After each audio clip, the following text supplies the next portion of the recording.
Creating the labyrinth. We began with the cross. The straight lines within the labyrinth pattern were the first to be laid down, and they formed a rough cross, the bones of our pattern. We thought about the entrance, the orientation. We would enter walking towards the lights, the direction of the sunrise, and the view over the glorious Mount Bay towards St Michael's Mount. Surely no cathedral offers a better setting. We worked in a rhythm, measuring, cutting, digging out the turf and laying the bricks, one after another, creating the pattern, making the way. We laughed and talked. We were silent and thoughtful. We shared stories of our lives and remembered people and events special to us.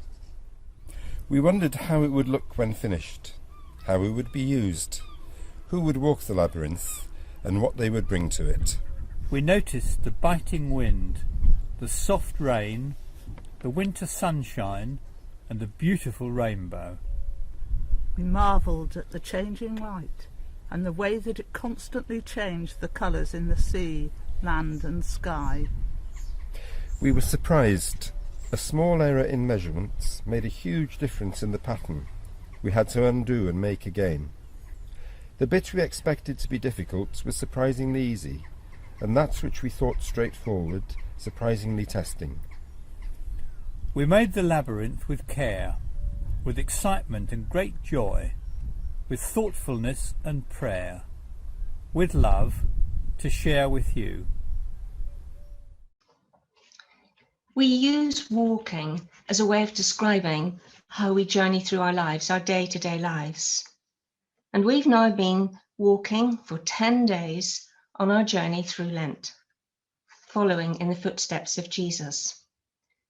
A journey that began on Ash Wednesday. And you might remember that Reverend Sean told us we're not walking on that journey alone. And some of you may already have made your parcel pets to remind you that you aren't alone. Now I wonder if you know how many days there are in Lent. Yes, there are 40 days. The number of days that Jesus spent in the desert after his baptism.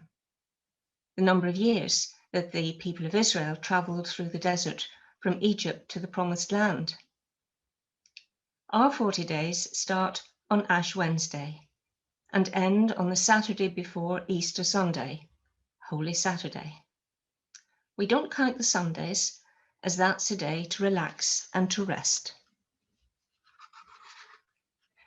So as we go forward into the next 6 days, days 11 to 16, I wonder what you will be doing, where you might take your parcel pet, what choices you will have to make, because each day we make many choices.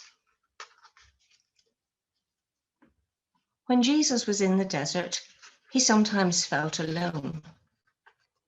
But we know that God's Holy Spirit was with him, and the angels too. And sometimes he had very hard choices to make. Like one day when he was very hungry. Maybe he thought about what he would be eating if he were at home. But he looked around and he saw stones. And they looked a bit like bread, like little loaves. But of course he couldn't eat stones. Now Jesus knew that he had the power to change those stones into bread, and he was very tempted to do that. But something made him stop and wonder if it was the right thing to do. Even though he was very hungry and very tempted, he knew deep down that changing those stones into bread would be misusing his power. It would be selfish. It wouldn't be right. So we have the power to choose what we say, what we do, and even what we think. The power that we have lets us choose to be kind, to be generous, to be loving, to be giving. And Jesus tells us if we want to follow in his footsteps, that we should love one another. So be kind to one another in this week.